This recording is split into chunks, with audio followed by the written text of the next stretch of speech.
says she'll be here. She's one of those that you can pretty much count on it, unless some unforeseen ridiculousness of life comes jumps in the way. Nah, we're good. I already know how y'all do. I appreciate it.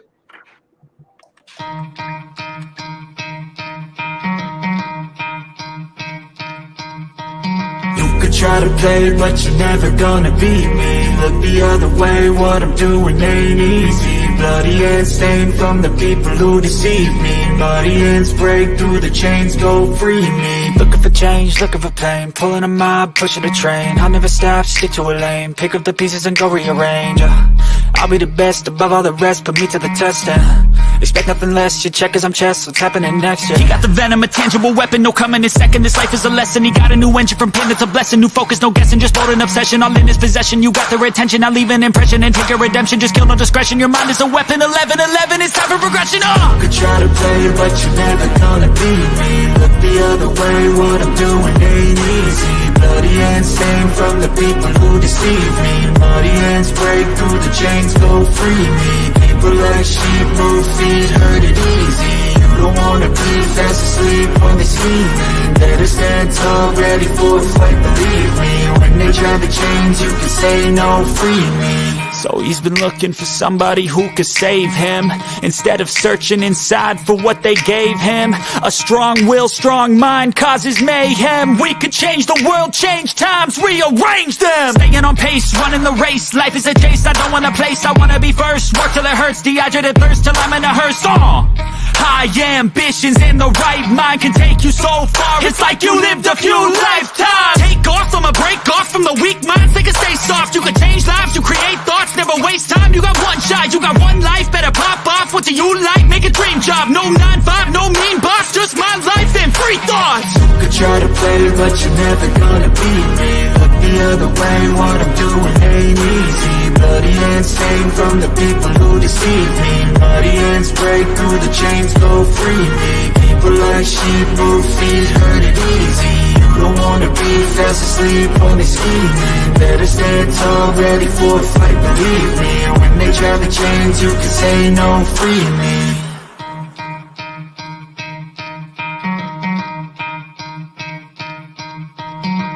Try to play, but you're never gonna beat me. Look the other way, what I'm doing ain't easy. Bloody hands stained from the people who deceive me. Bloody hands break through the chains, go free me. Looking for change, looking for pain. Pulling a mob, pushing a train. I'll never stop, stick to a lane. Pick up the pieces and go rearrange. I'll be the best above all the rest, put me to the test and expect nothing less. You check as I'm chess, what's happening next? He got the venom, a tangible weapon, no coming in second. This life is a lesson, he got a new engine from pain, it's a blessing. New focus, no guessing, just bold and obsession. All in his possession, you got their attention. I leave an impression and take your redemption. Just kill, no discretion, your mind is a weapon. 11-11, it's time for progression. You could try to play, but you're never gonna beat me. Look the other way, what I'm doing ain't easy. Bloody hands stained from the people who deceive me. Bloody hands break through the chains, go free me. People like sheep move feet, hurt it easy. You don't wanna be fast asleep when they scheming. Better stand tall, ready for a fight, believe me. When they try the chains, you can say no, free me. So he's been looking for somebody who could save him, instead of searching inside for what they gave him. A strong will, strong mind causes mayhem. We could change the world, change times, rearrange them. Staying on pace, running the race. Life is a chase, I don't want a place, I wanna be first. Work till it hurts, dehydrated thirst till I'm in a hearse. High ambitions in the right mind can take you so far. It's like you lived a few lifetimes. Take off, I'ma break off from the weak minds. They can stay soft, you can change lives, you create thoughts. Never waste time, you got one shot, you got one life. Better pop off, what do you like? Make a dream job, no 9-5, no mean boss. Just my life and free thoughts. You could try to play, but you're never gonna beat me. Look the other way, what I'm doing ain't easy. Bloody hands stained from the people who deceive me. Bloody hands break through the chains, go free me. People like sheep move feet, hurt it easy. You don't wanna be fast asleep when they scheming. Better stand tall, ready for a fight, believe me. When they try the chains, you can say no, free me. Easy, you don't wanna be fast asleep when they scheming. Better stand tall, ready for a fight, believe me. When they try the chains, you can say no, free me. So he's been looking for somebody who could save him, instead of searching inside for what they gave him. A strong will, strong mind causes mayhem. We could change the world, change times, rearrange them. Staying on pace, running the race. Life is a chase, I don't want a place, I wanna be first. Work till it hurts, dehydrated thirst till I'm in a hearse. High ambitions and the right mind can take you so far. It's like you lived a few lifetimes. Take off, I'ma break off from the weak minds. They can stay soft, you can change lives, you create thoughts, never waste time. You got one shot, you got one life, better pop off. What do you like? Make a dream job. No 9-5, no mean boss, just my life and free thoughts. You could try to play, but you're never gonna beat me. Look the other way, what I'm doing ain't easy. Bloody hands stained from the people who deceive me. Muddy hands break through the chains, go free me. People like sheep move feet, hurt it easy. You don't wanna be fast asleep, only scheming. Better stand tall, ready for a fight, believe me. And when they try the chains, you can say no, free me.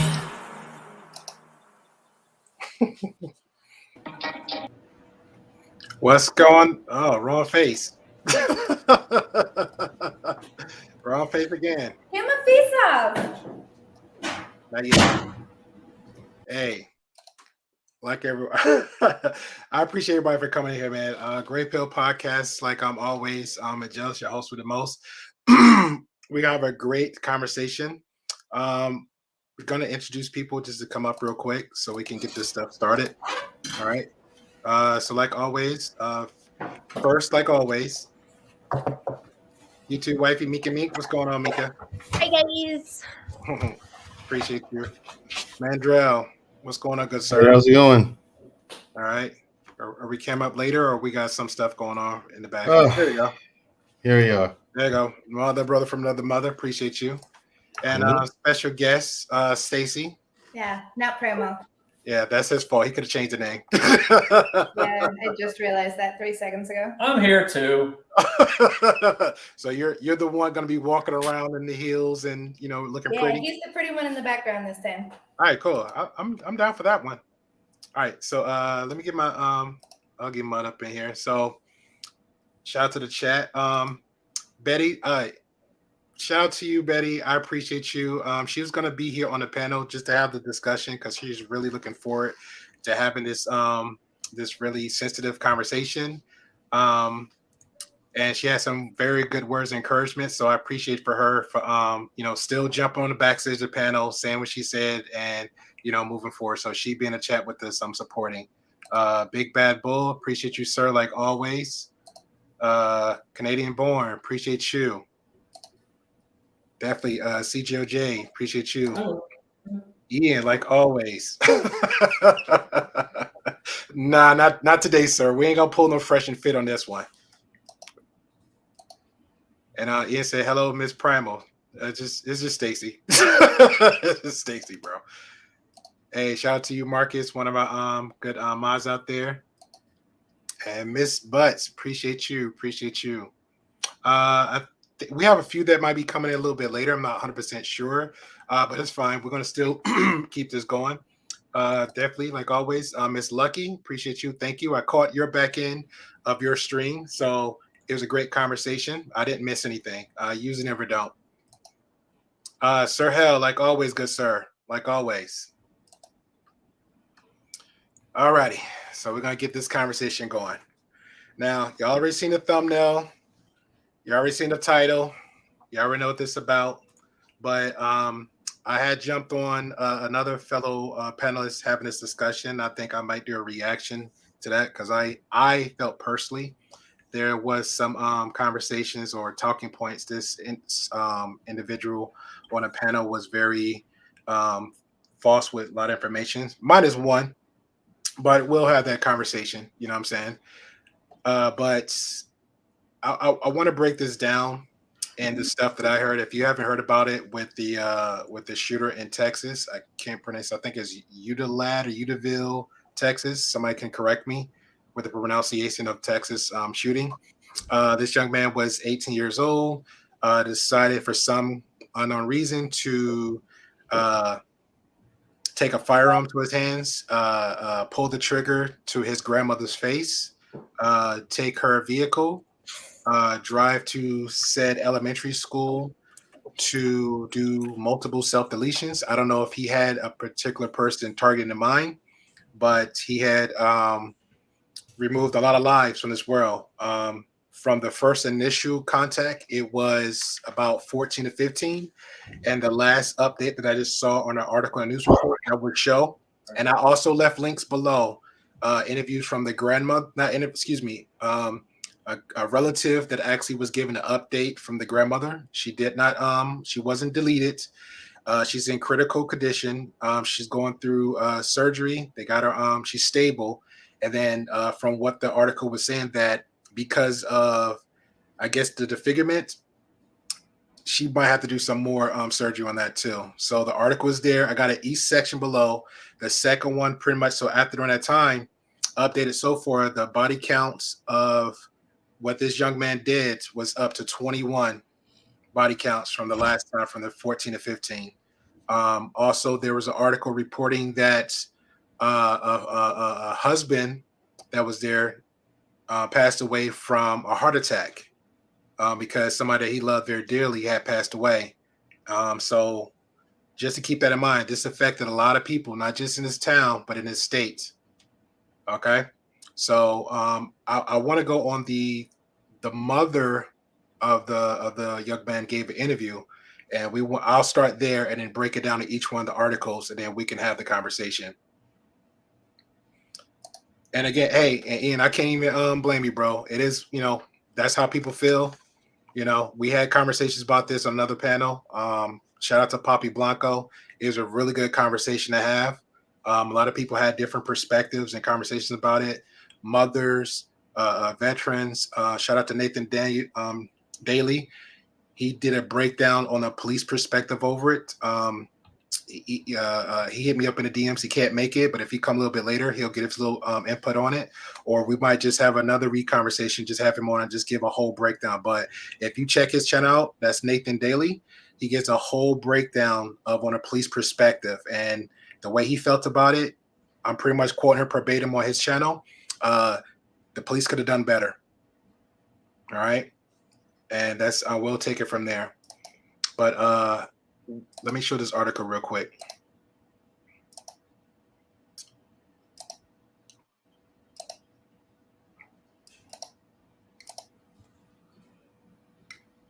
Okay, so excuse me.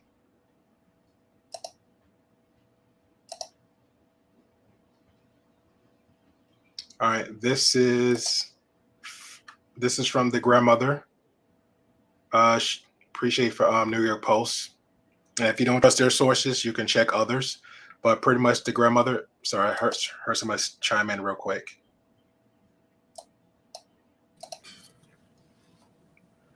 Hey, appreciate you, Robbie. Hey, thanks for having me. No problem. All right, this is the article with the grandmother in the shooting. Says grandmother shot from Texas school shooting out of surgery. Related relative says. Now, again, just to make it clear, this was from May the 26th, the last updated report of her. So she is alive and well, not as well as we would hope, but she is alive. Give some conversations here about a relative and stuff that pretty much have little conversation about it, little extra details. Again, the link is below. You can take the time out to read that after the show. That's pretty much the gentleman here.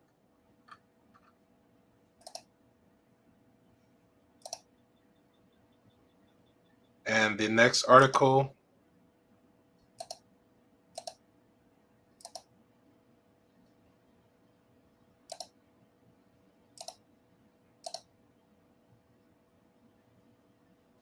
All right. Cool. And this is the interview with the father. This article is from Daily Beast. If you don't trust their sources, you can check other articles. Pretty much the same thing. The link is also down below. Texas school shooter dad. The dad said he should have just got deleted me, and that's the father's perspective on it. His son murdered 21 people at the elementary school of Uvalde in the latest explosion of mass gun violence in America. And it gives pretty much a main opinion of the father, what he said and felt about it.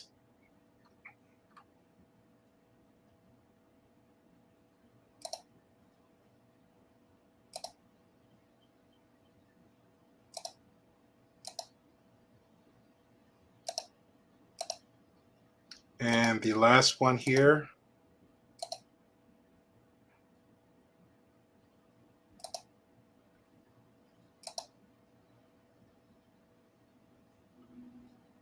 And this is little report the grandmother, but there's a video interview with the mother and her take on it. Give me 1 second.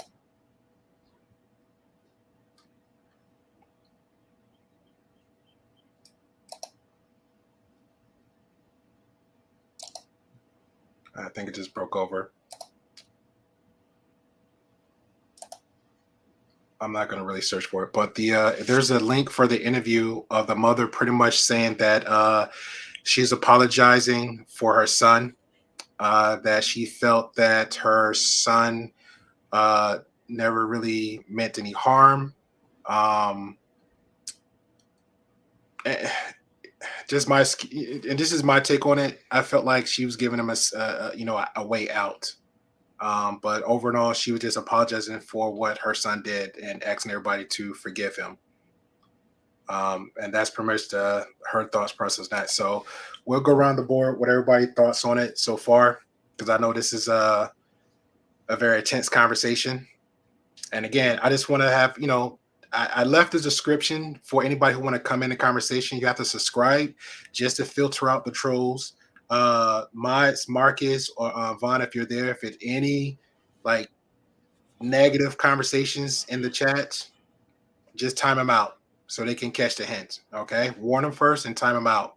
And if this continually goes again, then just go ahead and just you got our permission to ban them. So thoughts, comments, concerns. Hey, I'll jump in quick here because I know we talked about this on Poppy's channel and we've talked about it on a handful of other channels. If we're going to talk about what the problem is or what the solution is, everybody's going to have a different take on that, right?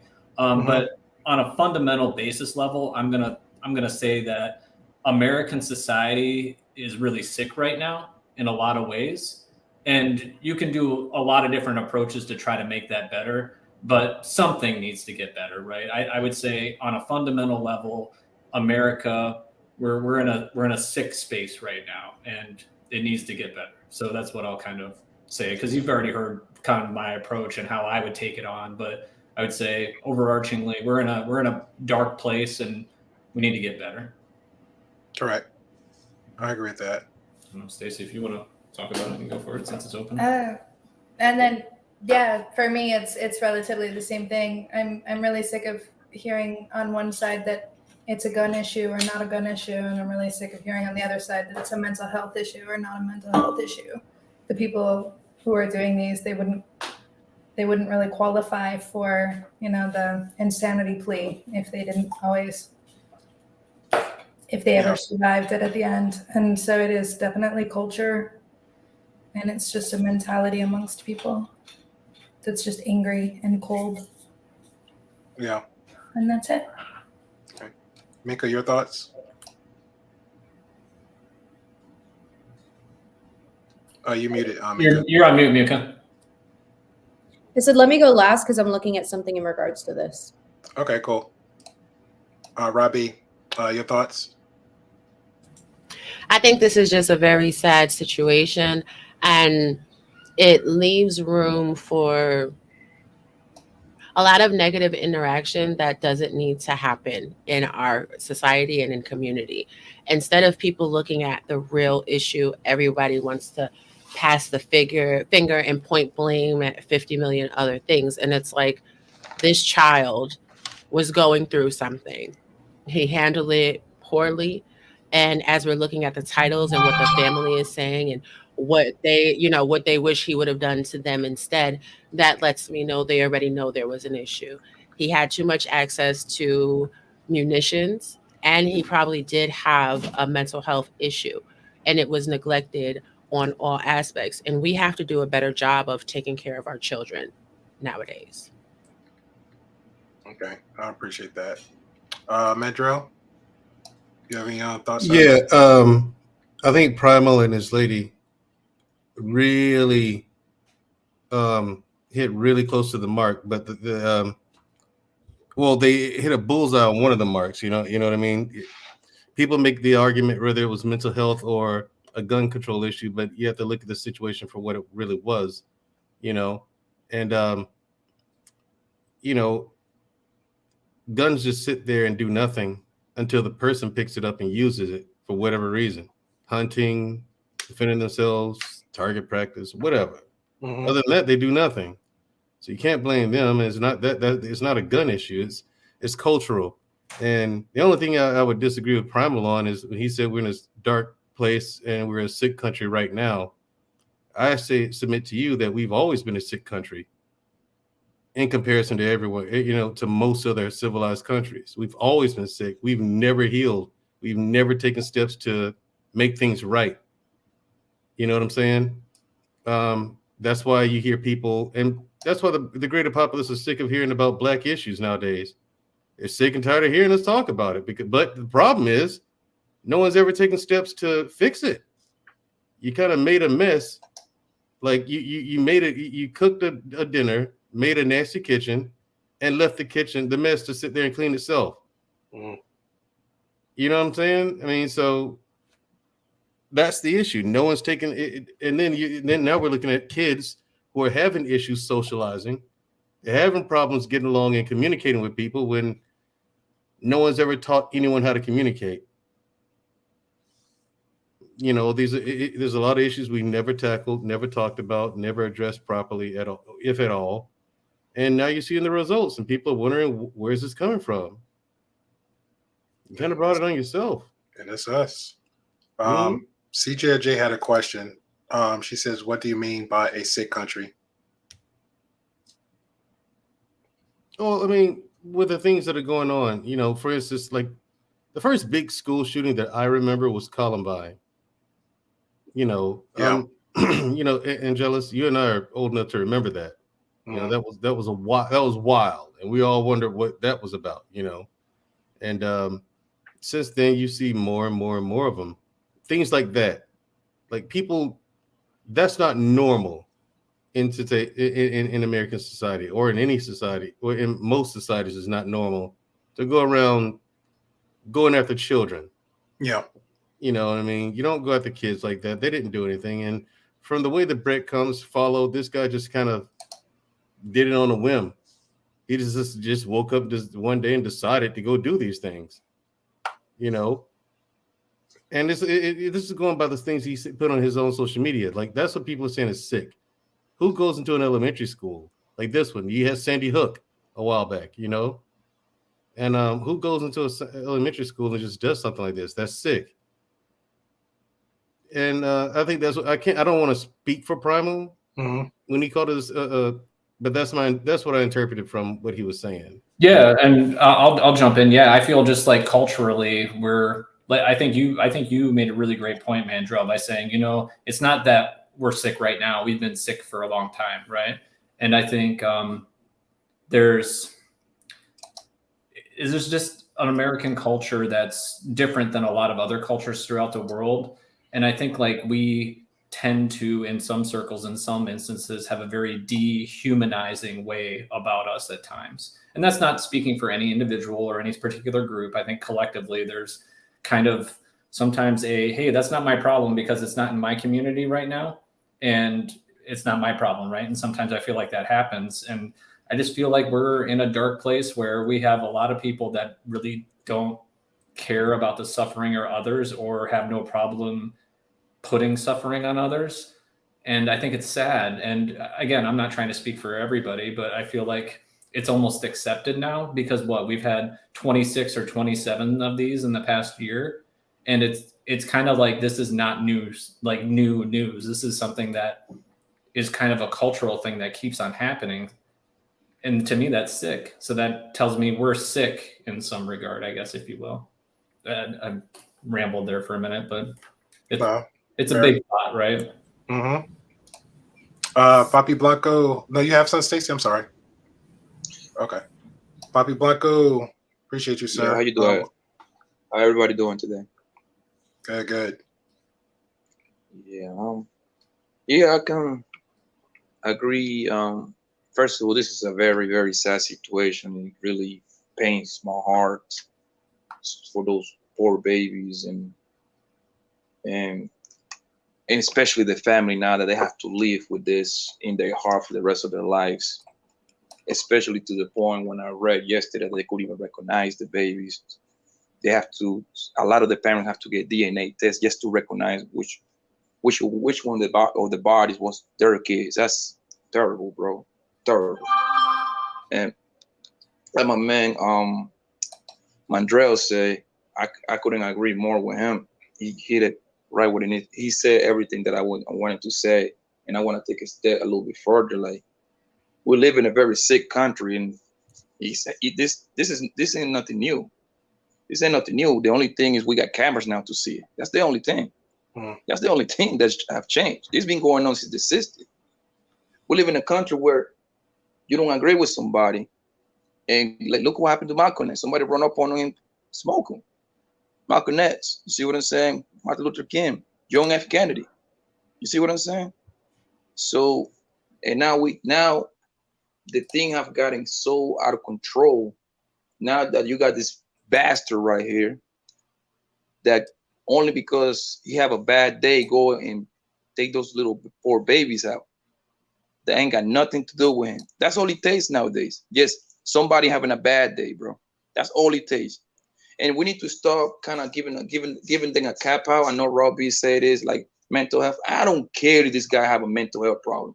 I don't think so. These people, they just have been raised very soft. They are soft. And because their grandma, from what I read, his grandma didn't want to give him the truck. That's why he did this thing right here. So I don't want to hear about none of this these people. When we start saying stuff about mental health problem, you're giving these people a cap out, man. And that's the problem. Everything's not a damn mental health. It's like a slap in the face to people that got real problems. Like, people always create mental health. No, this bastard know what the hell was going on, yo. He knew what he was doing. Yeah, I'm done, yo. All right. Robbie, if you want to respond to that one, just in general, go ahead, Mick. I'm sorry. I'm sorry. Oh, yeah, Mika. I mean, you can respond if you want to. I can wait. No, you had baby. You had last thoughts anyway. Yeah, but it's something different, so you can respond. I have no problem waiting. Okay. Thank you. I appreciate that. Of course. You know, when we're talking about these are not mental health issues, I want you to think about the nature of what you just said. He couldn't get access to the truck, so he went on a deletion spree. If that does not signify mental health problems, then, well, that is somebody that really needed help. Just because we live in a society where mental health issues are stigmatized and a lot of people don't even acknowledge their problems doesn't mean that it's not prevalent in society. When we are talking about, you know, the fact that this continues to happen in a society, well, what is the issue? It's social conditioning and mental capacity. A lot of people simply don't have the mental capacity to deal with day to day. And yes, that may sound soft, but the reality is if someone was, you know, a little bit more nurturing to his issues, maybe this tragedy would not have occurred. Now, when we talk about the gun situation, they have metal detectors in inner city schools with the quote unquote problematic children. At this point, as we see these shootings happening in schools all over the country, where the shootings are not happening in the inner city areas where the metal detectors are present. And we are still barely post-pandemic. So why was this child given access into this school in the first place? As a parent, I have to go through loops and hoops when I'm going to my children's schools. I have to call my children's schools and have them escorted outside of the building. How did this young man get entry into the school to do this in the first place? We have to start being protective over our educational environments when we know that this type of behavior does exist. Fair enough. Yeah, I get what you say, girl. I get what you say, but let me tell you this, man. This bastard, he know what he was doing. You know how I know? Because I always carry guns since I was like 12, 13, 14 years old. You see what I'm saying? But I never in my life thought about going to school and shoot it up. The only reason I had guns is because I was outside and stuff like that. So I needed guns to protect myself. He never crossed my. And I'm gonna give you another point. I used to bring my guns to school. You see what I'm saying? And never in my life I wanted to shoot a bunch of little kids or something like that. It was for all the people that was in the same program that I was on. Like that's the thing. Like he knew what he was doing, man. And like, we need to start giving these people passes. That's the problem. We like spoil these people too much. That's what they act the way they do. That's what they act the way they do. Because always a mental health problem. It's always something with these kids. Here's the thing. Go ahead, Metro. Yeah, I was about to say I agree with Poppy. When you spoil kids way too much, like if not having access to the truck is what set him off, this is a kid who's used to having his way. And the fact that he said he heard the word no and it triggered him to do this, that's a spoiled kid. And that's the thing. I mean, I agree. Now, Robbie, I will agree with you when saying these kids they're not raised properly. I mean, people don't like to hear that, but if you're spoiling kids rotten, spoil your kids. It's fine to do that. You're supposed to, but you can't spoil them rotten. And that's the case with a lot of these kids out here. And then when they go off here and do something stupid. I heard nothing that said that this kid was spoiled. He came from a rough home life. Had a rough relationship with his mom, a rough relationship with his grandma.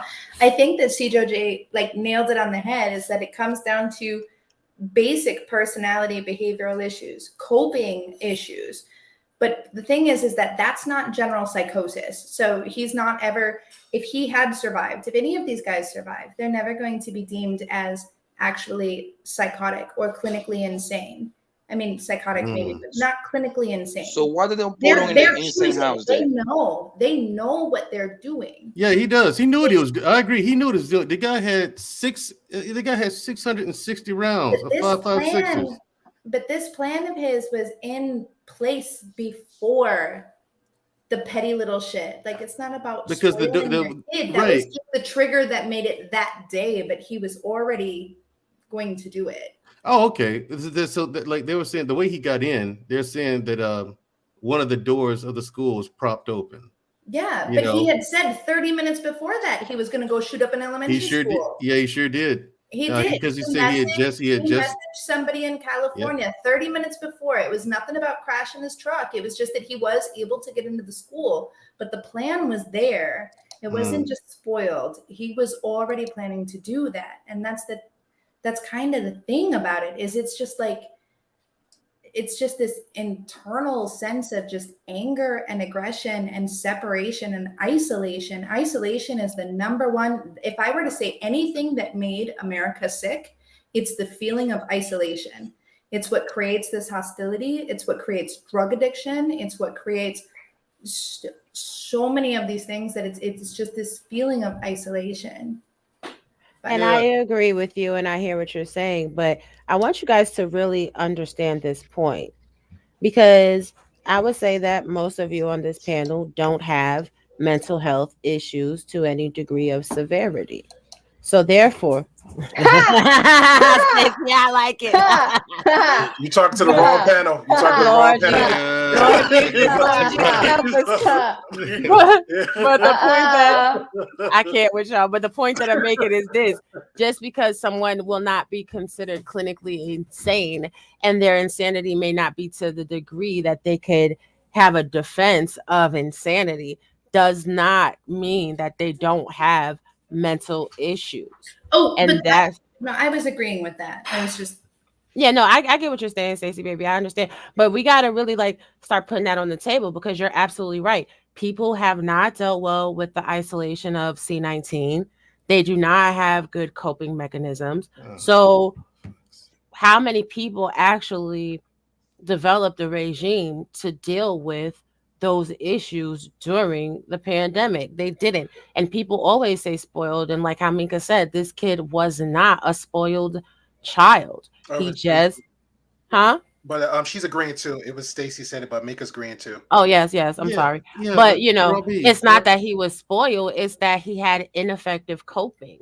And when you're looking at nursing care plans, when you're looking at mental health treatment plans, ineffective coping is often a care plan that requires multiple interventions in order to bring someone to a better place. Now, I'm telling you that from someone that has a nursing degree. I wrote care plans for people with ineffective coping.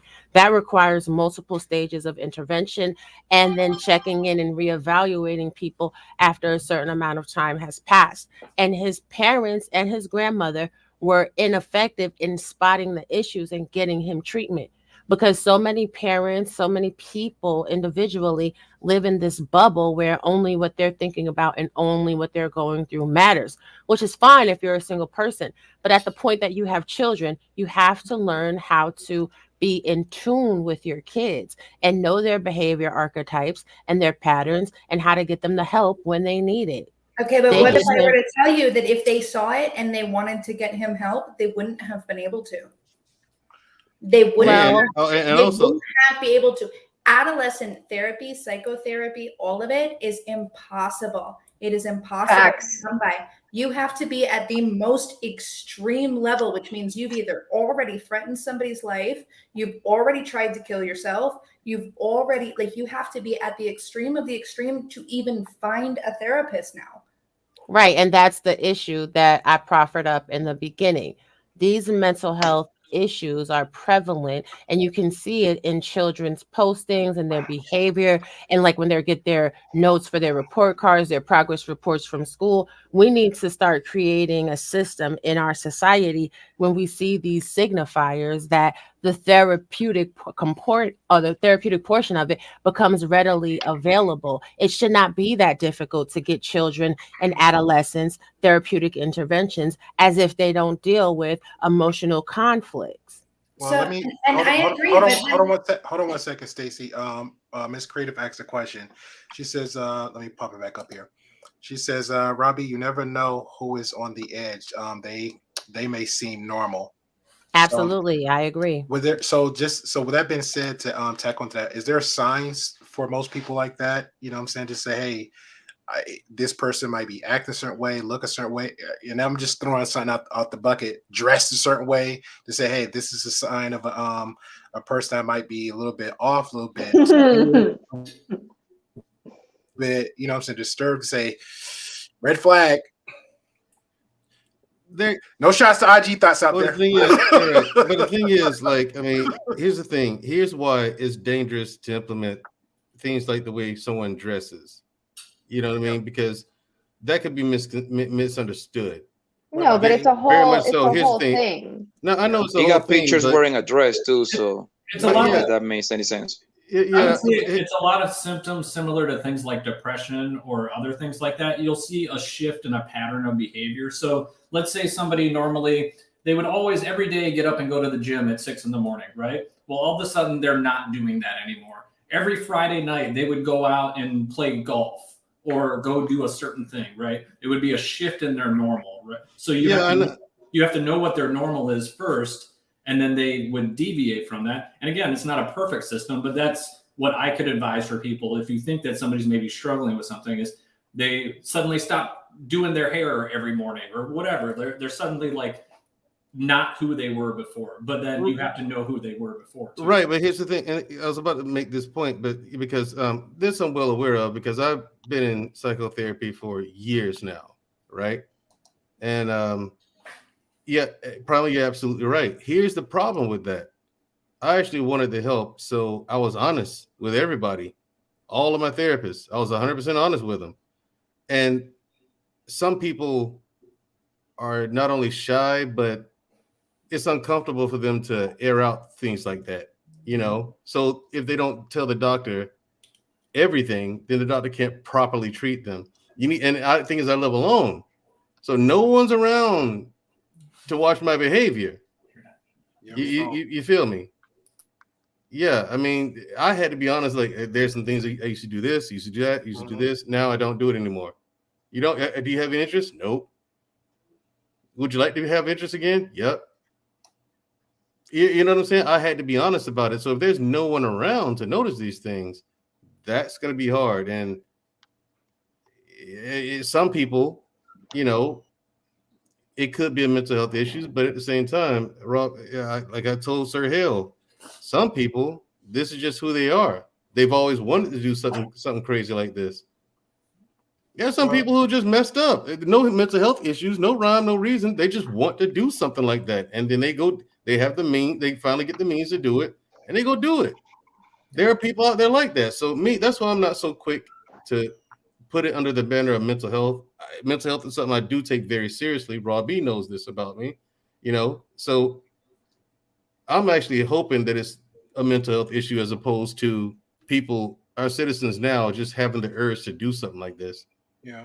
Because My issue, since we're bringing the conversation, my issue is pretty much like awareness part, right? It's like, how can we tell even adults? Because I might have, a screw loose or two, or I might have issue with depression, because depression is so much on so many levels. Like you would never know. It's like I'll lie to myself just to lie to you to get by another day. You know what I'm saying? Because for me, I like to reach out to people. Let's say if I haven't heard from a while, or friends, whatever, that might help me out. Hey, how you doing today? I hope your day's going well. Just checking in, chiming in, or just being a little bit, I guess, micromanageable, because I get that from a mom, so that helps me out moving forward. 5 years ago, leading up to now, it used to be like, hey, let me hit the gym, or let me, jog or whatever. So my past relationship, that affected me so much to like, I took 3 months just being in a closing space. And then I had to be the quote unquote, like we see in those spaces, the man. And I had to pick myself up and go out the door and slap myself silly and be that man. But it really wasn't that. It was something inside my head, a switch that had to go off to say, on, get up, put your pants on. Cool, good job. You got your pants on now. Go into the bathroom, take a shower, brush your teeth, get your hair done. Cool, good boy. All right, great. Go to work. Why you go to work? But at the end of the day, in the back of my mind, could it be running out like, I don't like him, I don't like her. I just don't. I just don't want to be bothered. But it was always be moments during that time, people coming across like good people, and I'm just gonna give y'all for examples, like, hey, I'll hear something good or positive from Minka just from her day or her life. Like, man, if she can do it, I can do it. Or if I hear a story from Primal, like, man, if he went through all this crap, he can do it, I can do it.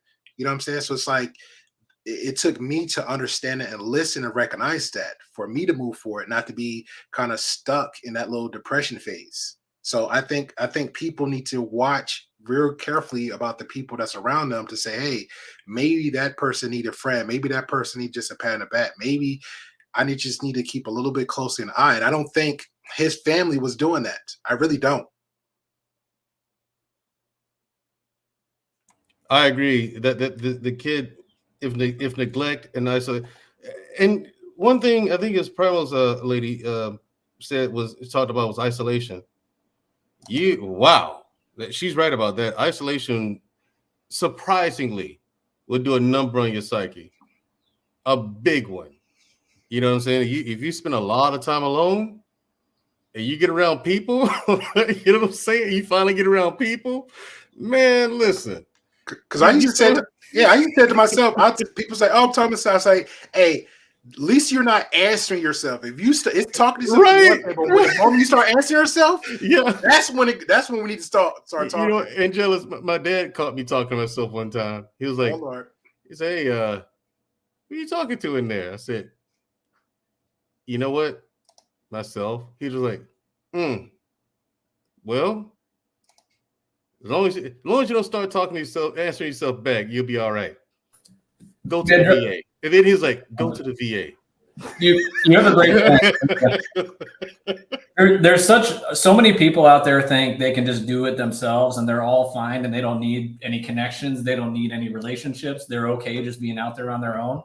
And maybe there's a very, very small segment of the population that doesn't have a negative impact on their mind, but that's the by far exception. Most people were meant to be social creatures. We're meant to gather in tribes. We're meant to have people around us. So if you're not having that in your life, you're gonna probably struggle up here, right? So that's our call to action. What we can do is the people in your tribe, the people in your circle, check up on them, make sure they're doing okay. Mm-hmm. And then maybe, here's another thought, find somebody that doesn't have a tribe and see if you can bring them into your tribe.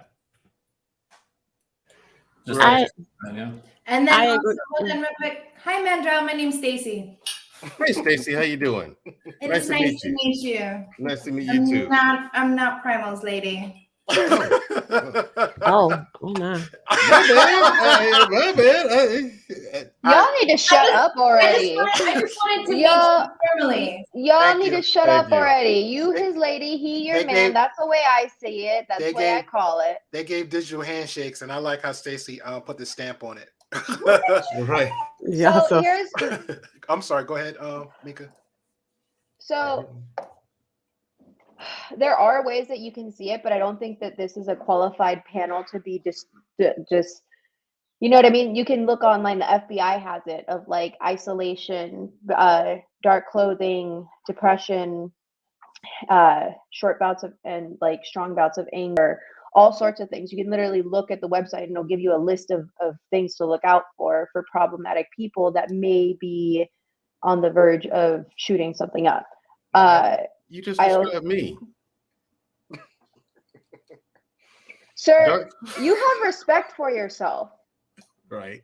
You have to have multiple. It's not just dark clothes. It's not just depression. It's not just it's a whole thing you kind of have to look at as an artwork of like, because it's someone that's isolated, doesn't have anyone to talk to, very like low in communication, doesn't express themselves well. There's a lot of different things that go into it. So there is a list, but you can go online and look at it as opposed to a panel of us like describing it. Even therapists don't have the entirety of it, but it is written on the government website to what to look like or what to look for. I'm gonna move just because I have the plumber here and it's a little loud. I have two dogs here. Oh, maybe it stopped. I don't know. We'll find out. Anyways, the other thing, the big thing that I wanted to focus on, because it's condolences. Nope, I'm moving. Hold on. Oh, can I take a second to say, hey, everybody? I just came up. hey, Shoo Shoo. What's going on? Shoo. Well, while she gets situated, Mickey, you want her just chime in real quick since she came in while you get situated? Sure. Good. Okay. Go ahead, Shushu. Any thoughts so far? I don't know if you heard anything coming in. I did catch some of it. I think when y'all were talking about just people, I guess, signs of mental health and like, I guess, Just your general thoughts of everything so thus far, and you know, and when Mika gets settled, she can finish her thoughts. Okay. As far as like what happened with the school shooter, of course, I mean it's nothing but tragic, and obviously the guy who did it, he had some serious issues going on. I mean, because he shot his grandmother first, and then he rode up to the school. I know they were saying that the school was like his mother worked there or something like that, or like she had once worked there. It was something like that. And which is, I'm guessing that's the reason why he selected that particular school. And I mean, it's just awful. A lot of times when the police start to investigate and they start searching through like people who do this, their social media and stuff like that, they start seeing like signs that were there, where they make posts and stuff like that saying, either thoughts about, going out and doing these things, or thoughts about doing things to themselves, or, just obvious signs. And a lot of times, like, people either don't pay them any attention, or they may cause people to, take a second for that, whoa, such and such is going through some things. But I think we all, have people in our lives where we don't want to think that they would go to those kind of extremes. Mm-hmm. So it is kind of hard to just be like, to call the police or call the FBI and be like, hey, you need to look into this person because I think something may be going on with them. Okay. You know what I mean? Fair enough. Mika, your thoughts, or finishing your thoughts, what you were saying earlier? You muted. Sorry. So the first portion was about the fact that it's online. So if anybody is interested in what to look out for, those are the signs to look out for. The other thing is that, like, me, like, I'm always looking at like the very big picture, and it's like this was less than 300 miles away from the NRA convention, and that's happening this week. it's stuff like that. And it's like, to me, this is a bigger thing of like, this is an awful, terrible situation that should not happen to anyone. It's like every parent's worst nightmare. And that doesn't take, what I'm saying does not take away from that. But it is something uncanny when you see these situations happening. And when we had the Black Lives Matter movement and the Me Too movement and everything, we had riots all over the country. You'd go to Pasadena, riots, Santa Monica, riots, Arizona, right? Like it was everywhere. And part of what was happening is that people are able not only to carry, what do I call it? Can I say the word? I don't know what you're about to say. Pew pew. Yeah, Pew, that's pew. fine. Yeah. Not only are people able to carry them, but they're also able to defend themselves. I also carry, and I don't carry it out and about, and I do go to the ranges, but I have it in my home as a way of protecting myself. One of the things that this impacts is the law to the right to bear arms. It's like this kind of situation, right when the NRA is happening, right when all the laws are going to be passed. It's to me, it's never. The government's literally watching us at every point. It's no secret at this point. Our phones, our smart devices, everything that's happening, and they have a list of things to look out for people that may potentially be of harm to the area or to themselves. So to me, it's like, we have all this money, all this technology, all the ways to go about it and do it, but no one's doing anything to prevent it. So therefore, that leads me to believe they want this to happen so that when it comes time, the community and the population of the United States of America is not fit to bear arms, therefore not fit to be able to protect themselves or defend themselves. And the government, yet again, is bigger than the people. So that's my whole issue. Fair enough. Any thoughts before I move on to another topic conversation? I just think, honestly, a lot of people, adults included, have ineffective coping mechanisms. And if we don't model the behavior that is appropriate in society, we can never expect our children to follow that behavior. A lot of people simply aren't tapped in, and they don't know what's going on with themselves, much less what's going on with others. And you have to take care of yourself, and you have to do well. And again, at all costs, we have to start protecting these children.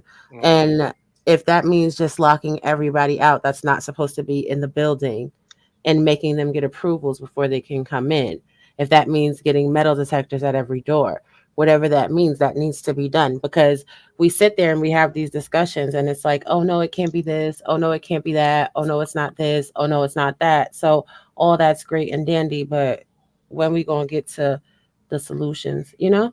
Yeah. And I'm glad you said that, because it's kind of pretty much I wanted to chime in that one, because even these spaces, one guy still rings in my brain where it says everybody always want to clap back, but nobody want to push forward. So do anybody have any solutions on pushing forward with the stuff that we see, even in our own town? Because pretty much everybody here is like in different states, you know what I'm saying? Different lifestyles, clearly different culture. Because I can't be black, white, Latino, and whatever else everybody else in here is. So anybody have any suggestions on moving forward with the situation for their end, for their children? How about somebody just make a decision and follow through with it? The solution is to start training your kids right away, teaching them self-defense techniques and stuff like that. There is no way around that. Just like I do with my kid. Put them in karate, put them in boxing, put them in every kind of activity you can. Well, let me take that back. I'm not telling you what to do with your kids. That's what I'm doing with mine. You see what I'm saying? That's what I do with my kids. That's what I do with my niece and nephew. If my brothers and sisters allow me, because those are my babies too. You gotta start teaching your kids, because it's spooky out there, yo. Spooky out there. And listen, most likely that's not gonna work with somebody with a whole stick. They come into the school with a stick and trying to spread the whole school. But at least it's a fighting chance if they even get close enough. You see what I'm saying? That might, like, for example, we already know what happened in Buffalo, right? Hold on 1 second, Mika. We know what happened in Buffalo, right? Like, what, 2-3 weeks ago, maybe? It's like 2 weeks ago. It was 2 sides of the circle, matter of fact, to be exact. Okay.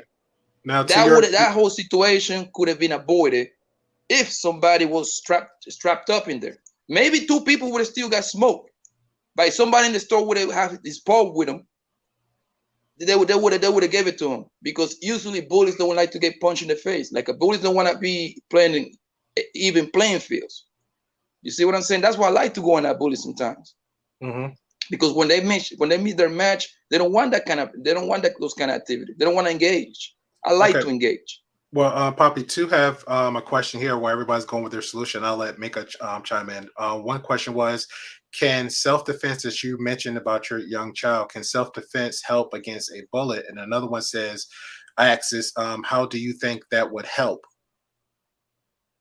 I think I just explained that. There is nothing you can I help, Poppy? If somebody is, Can I help you explain it?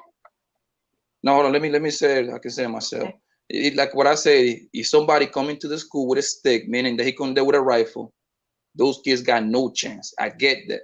But the point I'm trying to make is, this kids know some sort of self-defense, karate or boxing, whatever it is. If they get close enough, they can do something. That's when the whole self-defense comes. If you get close to the person, it's different. That's what I'm saying. Okay, fair enough. Mika, your thoughts? So, like, I will say that I agree with Poppy, because what people don't realize is what they teach you in self-defense isn't just offense. It's also defense, and also different ways. There's one little girl that covered herself in blood in this situation and played deleted, and she survived. Like, and I'm not saying, just like Poppy said, it's like they have no chance, but the fact that that little girl knew what to do, the best possible alternative for her, says thank you a lot in the way that her parents have taught her. I'll tell you this, that my mom put me in fencing, bowling, karate, all sorts of things. I have my my right to carry. I like literally everything. And one of the things that I am always doing, even when I go to a restaurant, even if I'm on a date, I always pick out the table or the seat where I can see everything. My back is not turned. I'm aware of things as they're happening. And this is something that my mom instilled in me and my dad instilled in me since I was a kid, since I was a child. So this is now ingrained in me as I'm 30 years old. It does not matter where I go. I'm always aware of my surroundings. And it's even, I like, there's a lot of people that don't carry things with them. I carry pepper spray. I have a knife in my car. I am well equipped in the potential possibility of something happening. And even a couple months ago, there was a shooting where I was at a nightclub, and it happened right next to me. And I knew what to do. I couldn't, because the guy was like holding me. But even then, like, I was not panicked to the point where I did not know what to do. I knew that everyone was leaving that way. So I have to find a back way that not everyone's going to trample me over. So I went through the kitchen. Once I got to the kitchen, I stopped because I saw everyone was walking or running out from the back end. So I stopped and I waited. That's the safest possible situation for me as this stuff is happening, because at the same time, either people are going to trample me over it because I'm in heels and a long dress, or there's the shooting that's happening in the main room. These are things that when Poppy's explaining, you teach your kids at a young age how to do self-defense and everything. It's not just about how to fight. It's what to do in those possible situations. It's situational awareness is what you're describing. And, right, but they teach you that in self-defense. Yeah, I was about to say, that's what self-defense also teaches. That people think self-defense, they think Karate Kid or some nonsense like that. It's right? mental. It's just mental how to react to situations. Yeah, because punching and kicking is not all there is to it, and grappling, that's not all there is to it. You have to mix that with the mental portion. You have to be aware of your surroundings, you know. And it's sorry, go ahead. No, go ahead. It's also like what in the process. So you have to, in order to get, like you said, it's conditioning too, because if you're in those classes and you're taking those courses and you're practicing these things, it's like muscle memory. So when I was in that situation, I've been in other situations like that. I turn around and people are running around like chickens without their heads. There's girls that are like in shock, like, oh my God, what happened, crying. And I have a plan of how to exit, what to do, checking on who's near me, the people that I'm with, making sure that they're okay. And then I get to my car, then I get home, and then I can be like, oh my God, what just happened? And that's huge. That's massive. I agree. Primal, your thoughts, good sir? Yeah. If I was king of the world and I could make my way. And again, this would be how I would try to go at it. Is it's a multi-pronged approach. Some of them are long-standing things that would take years, if not decades, to get better. Making society better, right? Having stronger communities, having tribes, having people mentally health access and care readily available, having better, intact family units if possible. Those are some of like the long-standing things that I think would make it better, but that will take years or generations to make better. If I had unlimited funding and can wave my magic wand for the day, I would bring in 2 to 4 properly vetted, properly trained veterans, and I would have them armed at the school as a response team. And I would do that for every school in America. I would also limit the entry point on all schools to 1 entry point. So I would know that those well-prepared veterans that were armed and ready to lay it down for those children, they're going to have to, the bad person's going to have to go through there. And I don't think most of these single bad people are going to be able to take on 2 to 4 trained and armed veterans. I just don't see it happening. Again, I think it would probably be a deterrent, and it would be a highly costly method to do. But I also think if we can send $45 billion to some other country, then I think we can invest some money back into protecting our children. So that's my simple, small brain solution of how I would try to fix it. It would be a long-term solution of mental health, building back the family unit, trying to not isolate children, getting them involved in other activities, being part of a tribe, being part of a family. But in the interim, I'm a person that meets force with force. So I would have a force there ready to react. Okay, fair enough. We'll give Mika her final. I'm sorry, Stacey. Mika is about to go. First of all, I appreciate you for taking the time out, Mika, because I know it's a life. Because I know people last week was like, "Why y'all not starting at this time?" And it's a perfect example right here. So life happens. Yeah. Mika have to do some stuff. Actually work issues, and the fact that she's doing this and taking the time out with this situation, I appreciate her, if not anybody else. So thank you for taking time out for this conversation. It's a commitment, and it's a real valid conversation. It's a sad situation, and I am sorry that I have to go. I was like at a thing for a client, and I left to do this and got to go back. I will say that it's so funny. I love you, Primal, for adding that portion, because someone else put it, I think it was Marcus that put it in the comments, that we're spending so much money in other countries, whether it's their security or their food shortages or their all these things. And it's like, we've got starving people here. We have people with mental health issues here. We have all of these things that we should be investing in our own country, as opposed to meddling in everything else. But it's like a power play. America wants to take hold of everything and everyone so that they're in control. And I get it. But at the same time, like it's like anything else. It's like a toxic family or a toxic relationship. The worst of it always happens within the family. Within it starts to spread inside, and then it goes throughout the rest. And that's what's happening. It's going through the rest of the country, and we're not going to get any better unless something is actually like there's severe radical implementation to help people. I do not like this topic because it is about innocent children, and I cannot imagine what the families are going through, and I'm so sorry for the families. Yeah. That's. Do you have anything else so that we can clear up on your end, as far as thoughts and everything else? Because Miss Creative have a question about your nails. She said, "Drop your nail color before you leave." Drop my nail. I'll DM me. I have pictures of it. It's a powder and it's a gel. Okay, Miss Creative, hit the link up top. Every description's there. Hit the DM, and she'll answer your question. Yeah, she'll answer the question. There's also another thing that someone was asking about the license to carry, and it's like, no, children should not have the license to carry. But I'll tell you, like, from my people, if someone wants the license to carry, they should go through a rigorous process. In California, it's rigorous, and it's like a 0.3% of people that are able to have a license to carry on them, as opposed to just have it in their house. I only have it in my house. And all I had to do was take a test. I still went and paid like $150 for one of the best teachers that I've ever had. To this day, he's like the best, because it wasn't just tactical. It was also like real life situations, what to do, how to call the police, how to do this, if we could have it where it's like you have to take those courses in order to have a license, that would just boom. That's like a big portion right there. A mental evaluation. Not only that, but you're also circulating the economy because you have to pay a therapist or a psychologist to then evaluate the person to see if they're fit. We could have done that with the cops too, but we didn't. Instead, we defunded the police, and now everyone's wondering why there's violence. Like, shit's wild. Fair enough. All right, I gotta go. Thank you, guys. Again, I appreciate it. You taking time out to do this with us, and we will do this again. Thank you, everybody for on the panel. I really appreciate you guys so much. Thank you. Bye, guys. Night, night. Bye. I ain't gonna lie, that's crazy. Y'all literally waved your hands at the same time. Shushu, any thoughts? Or are you still there, Shushu? Okay. Yeah, I'm still here. Like thoughts in terms of like solutions.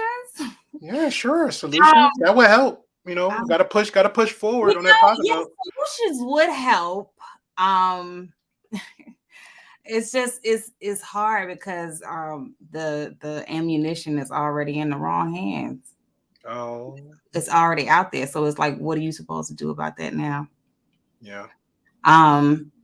Is, you know, you can say make stricter gun laws, but that's not helping. Yeah. And then, you know, this whole mental health issue. I watch Judge Lynn Toler a lot. I love her advice. She talks with so much common sense. And she was talking about in an interview on the Breakfast Club. She said that when she was on the bench, she's like, the majority of the people that came in her courtroom were mentally ill. And she was like, she was trying to get a program started where like she could send them there instead of trying to send them to jail, because you had a lot of people who would rather just go to jail. They ask her to send them to jail so that they can get the meds that they needed because they didn't have the money to do so. Oh, wow. So, you know, she was like, you know, and, you know, Charlamagne asked them, well, what would you send them to jail? She was like, yeah.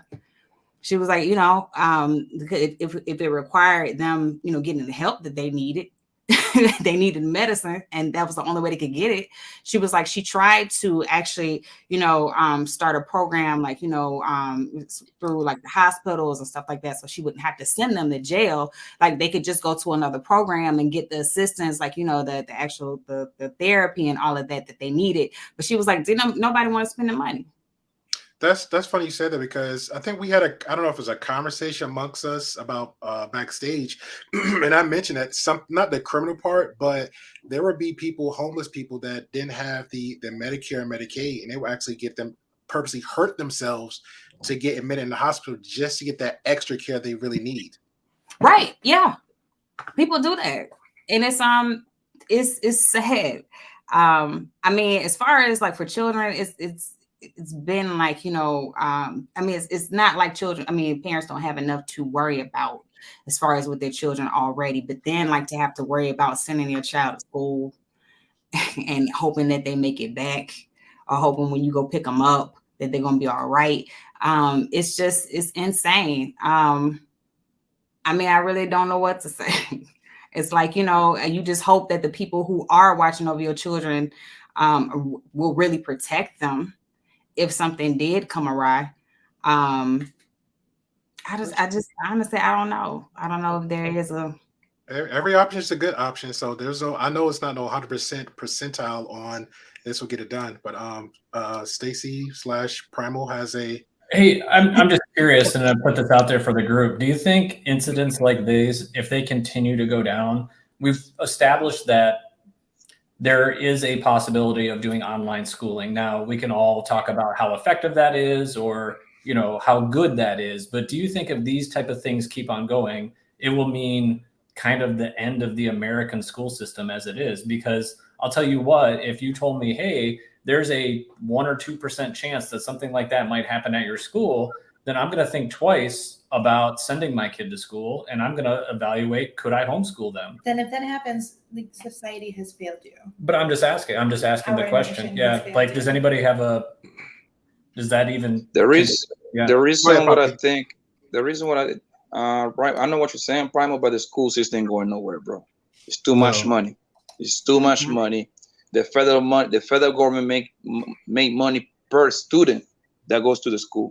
Kind of the same way as the prison system. I don't know if you're familiar with it.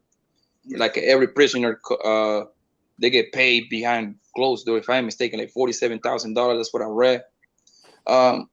And that would, think about this, man. If every kid stay at school, that means a lot of people that ain't working. And that ain't gonna happen, right? And So also somebody gotta silence stay home. And I know we're in the YouTube space, and everybody's a high value person in this YouTube space. But guess what? In the real world, everybody works. In the real world, everybody's regular too. You know what I mean? So that means just the fact. I'm gonna go out there in the limb and say that most people, 90% plus of the people, use the school system as their daycare center. Most. Yeah. You see what I'm saying? So. So it gets, that ain't gonna happen, bro. And now, to your point, it's gonna be a few mothers out there that can actually afford it. The few people that can actually are like, how you call them, housewives. That's a very few percentage right there. Only 6% of the population make over 100 bands, something like that. So that means that 6% they will consider them. But trust me, everybody, whether they want to or not, they gotta stay. They gotta send their kids to the school, bro. There's no way around that. Yeah, and I guess it was just me thinking about, all right, what kind of ramifications would this have if it keeps on happening, right? Yeah, so that's a good question. Stacey, you had something that you wanted to add to that? Yeah, just with that one, it's that schools are reporting an increase in violence and bullying just because of the effect that this pandemic has had on children and being removed from the social situation that is school. It is important social dynamic, like to teach these kids how to interact. And after 2020 and 2021, with these kids coming back to school, they're reactive, they're emotional, they're unstable. And it has actually shown that the isolation, the separation from their peers has caused a huge negative effect on children across the world. And so if that's the option you want, then we've failed everybody, because the social dynamic, the social learning is really, really necessary. And the pandemic showed what homeschooling, removing children from their peers, actually can do, and it causes a lot of harm. Yeah. Also, just to add to that, so the fact that you are on YouTube, do you feel that you are high value? Sorry. Okay, I'm gonna take that as a no. Shoo. I'm asking a question. We got brought up in a conversation. Did somebody call for me? I heard high value. Did you hear me again? It was a valid point that Poppy was making. He hit some lot of gems. So he added. No, I don't know if you heard what Poppy was saying. He was giving a good response to a question, a general question that Primo Zaxxon, and in the midst of that, he mentioned people in these YouTube spaces that feel like they're high value. So with that being said, since you are on the Gray Pill podcast, thank you for gracing us with your presence, by your grace. Do you feel okay? All right, there you go again. So with that being said, do you feel that you're high value? No, I'm mortified being on here. Okay, and you guys cool. keep doing this to me. I'm not. I just asked you a yes or no question. You give it context. Don't give context. Okay. Shoo. Same thing to you for Primal's question. If this keep happening, do we feel like this is a make or break us, a fail, or subject to us just being homeschooling? We've already failed. And this happens. This is already happening time and time again. I'm talking about, like, Columbine was like one of the biggest stories to hit, the news. But like, school shootings happen, they happen quite often, and they've been happening for a while. In the manner of coming in and just assassinating kids like that, like usually, that's been happening like far too many times now, and they've done nothing. This is absolutely tragic, and how many people and how many children have lost their lives. But I hate to say it, but they still ain't gonna do nothing. They might have a memorial for those kids and for the teachers that lost their lives, but they ain't gonna do nothing. As far as how to move forward for education, that's up to the parent. Although I do agree with Stacey, it is important for your children to be around other kids, so they're able to build social skills. But it's a hard call. That's up to the parent.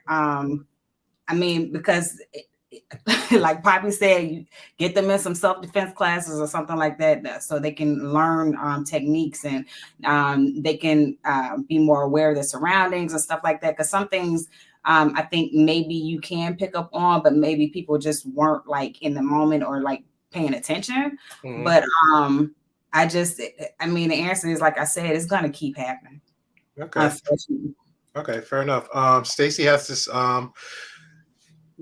exit with her grace, Yeah. so she got to give the final thoughts. I never got to give my final thoughts. So the first thing that I would want to see for any of this to get better is somebody just needs to make a decision, right? So you have half the world saying it's guns. We need gun laws. We don't need to take away guns, but we need to establish some rules and regulations and some backgrounds. We need to make it a little harder, right? Except nobody ever actually follows through with any of that. Nobody actually follows through with any of that. And they go, oh, well, look at Chicago. Chicago's got they've got the strictest gun laws. Yeah, Chicago's also on the border of 2 states with like none, like next to nil gun laws. Okay, and Chicago also, they have gun violence. They have extreme gun violence, even in the schools that's targeted. They don't have these mass shootings that don't make sense, right? So let's take that aside. Okay, so now we want to go with it. Now we want to say it's mental health. We're going to say this is a mental health issue. So we need to expand mental health treatment. But guess what? Nobody's doing that either. Texas has had four huge school shootings, and they've done nothing to expand their mental health, but they're so protective of their guns that they keep preaching mental health. They keep preaching mental health. Okay, well, what are you doing to actually improve funding, staffing, availability to help people with this mental health? You're doing nothing. So then, because there is no money on mental health. That's why there's money on guns. But they're saying there needs to be. That's the thing. And then, so that's the other thing is that now you have these schools. So, for example, and I'm just going to give an example, which isn't a mass school shooting, but the school that my daughter goes to is a very small school. We have less than 10,000 people in my town, and we hit international news for child suicide. For child suicides. We hit international news for roughly 36 hours before the San Bernardino shooting took over the news. Okay? You know what my school does? What my daughter's school did? We've since changed. But do you know what they did? Nothing. They did nothing to address teen suicide. What their goal was to bury it. Bury it. They wanted to bury the things that the bullying that was leading to it, the threats, the jokes being played. They just wanted to bury all of that because they didn't want to ruin their reputation anymore. They weren't addressing the issue. They were trying to hide from it. So all I want is for somebody to make a damn decision. Is it mental health? Then let's address mental health. Is it guns? Let's address guns. But I'm sick of people saying it's one or the other and then doing nothing. Yes, ma'am. Yes, ma'am. And Stacy, before you leave, the reason why they won't take away the guns, like completely take them away, honestly, it's a military. Here's the thing. It's a military deterrent. That's why it's never going anywhere, never going away. And I agree with you. If they're gonna say that it's mental health, then let's make the decision that it's mental health, and let's actually do something about to address it. And the thing is, but the answer, like this panel here has answered the questions. Papi Blanco said it. There's no money in mental health, so they want to invest in it. There's not. But even with guns, I don't know a single person, and I know like as far liberal as they can get. Nobody ever just says they just completely want to take away guns because we understand that to an extent. But there are issues where it's like, yes, people need guns, but also an 18-year-old has no business getting these certain guns. And he can't buy a drink. Because there's just a difference. So there's even small rules you can make. Because if you have, even you have background checks that are mandatory, well, you can skate around those all the time. You can get a gun same day. Maybe you need a waiting period. Okay. And then if you even take away these mass shootings and you just look at the rates of suicide and look at the rates of just gun violence and domestic violence and what people have with those things, if you're charged with a domestic violence or qualifier, should you be able to own a gun? No, women are dying because men who are judged and court ordered as domestically violent are killing their wives at like 90% the rate of women killing men. It goes so broad spectrum that you can just say, okay, so maybe if you want a handgun for self-defense, here's this level of clearance, here's this level of background check. If you want to hunt, here are the listed and acceptable hunting rifles that are one level of background check that you can get at 18. If you want an AR-15, or if you want a machine gun, or if you want all of these other fancy guns that people like for hobbies, okay, maybe now we're going to look at you a little closer. Yep. Maybe we're gonna have to make sure you're a little more sane before you can go buying these fun. Because we know a lot of people in their backyards got rocket launchers, all this stuff. But those are hobby weapons. Like, realistically, you know what? The comedian D.L. Hughley said something that was so poignant. He was like, if you have someone buying those kind of weapons, like assault rifles and like AR-15s and stuff like that, like those kind of like weapons, like, you are not a good person. You are a bad person waiting to happen. Like, certain people, you unless you have like those particular guns for a specific reason. Like, what do you have those for other than? So they're like, really fun to shoot. They're fun. No, they are really fun to shoot. Yeah, it doesn't make to any shoot. sense. That's the thing, though, is when you're risking one thing versus another, like just because it's fun to shoot. Yeah, we need to kind of stop it. Taking the guns away is not going to happen. Yeah. All right. Stacey, you have anything else? Taking the guns away. You're giving some good gems. I appreciate you. I'm done. Okay. Come back anytime you want. But I will say this because CJOJ keeps saying it twice in caps. CJOJ, there is not taking guns away. We need to leave that alone. If you taking guns away from the American people, you're pretty much cutting off. You're removing a limb. Okay. That's just pretty much how it goes.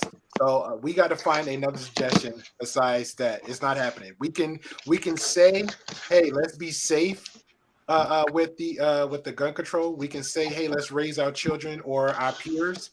The suggestions was given so perfectly with Stacy, with Mandrell. What is going on with the mic over here? That's not me. All right, my bad. I'm gonna go with price eliminate. I'm just gonna point at Poppy just cause and go down the list. All right, but yeah. So the suggestion was given earlier about the gun control, like take guns away. That's not gonna happen. So what's the other solution? It's gonna be, hey, let's train people better. Let's have certain requirements on a mental capacity first. Then let's go through the license process. And then Stacey gave another one. Hey, depending on a certain type of ammunition, because we know some ammunition is a little bit more powerful than the next. Some more different guns is more powerful than the next. You know what I'm saying? So let's take that in consideration for that. But let's not throw in caps for the third time about take guns away. That's not happening. And I'm not even a gun owner. I'm not a gun user. I'm about my hands and my brains, right? But at the end of the day, I know I cannot stop the bullet. And the more that it said to take guns away, the more that it said to just take them away, the less people are going to listen to you. That's where you're going to build that rebellion. That's where you're going to build the people that are just going to fight you and say, absolutely not, never. This is never going to happen. Now we're not going to listen to anything you have to say. Taking guns away isn't going to happen. Yeah. You have to give up on that and find where you can meet people halfway to get them to understand so they can keep their guns. Because that's the thing, though, is people understand irresponsible people don't need guns. And so it's then just saying, like, how do we now identify the irresponsible people that don't need guns? That's what we need to fight for. All right. Shout out to Stacey. Look at that. Beauty and brains. Jedi Mike, do you have anything, sir? And thank you for coming in, bro. And I appreciate you. Shout out to Zone Cat. Guys, appreciate the likes and subscribe and all the good stuff. Zone says, so you are not Neo from the Matrix. Unfortunately not. But you know what? I'm not even gonna throw myself on the bus like that. No, we're not. Yeah, he's comparing me to Neo, but it's okay. I'm gonna take that as a compliment. I just need Trinity. I just need Trinity Zone. I just need Trinity. Where's she at? What's your thoughts? Yo, you guys can hear me? Yes, sir. We do. Okay. Yeah. Yeah. No, I basically kind of sharing the sentiments of what everyone else has been saying. especially with my father being in the military. I was just on the phone with him like before I got on this live stream, just asked his perspective on it, Mhm. and he basically, for him, my dad mainly the kind of like conspiracy theorist all the time, and just like anytime we see some of the events like this happening, but more importantly, like how we as a nation are reacting to it. Um, he's more talking about that, how the conversation of us as America, how when they keep going to Republican senators and telling them like, why is this the most, why is it only happening in America? And then people go in statistics like, well, actually that's not true. It happens in European countries, happens in a bunch of other stuff, right? But that's Not the not the point, Philippines. They right? they big on violence. It's a no, no guns, no nothing. They real strict with that. Right. Drugs too. hmm Right. But the term of going to the point you were talking about, like, right, like I'll give up my guns when everyone else does, right? Um, and then and then people make the argument, well, it'd just be easier if you remove guns away, like there won't be no violence. I'm like, no, absolutely not. You can strap explosives on you and blow up. They've been doing that for all the time. You know, it like doesn't stop you from removing the weapon to a point of like, okay, then how the violence is going to end.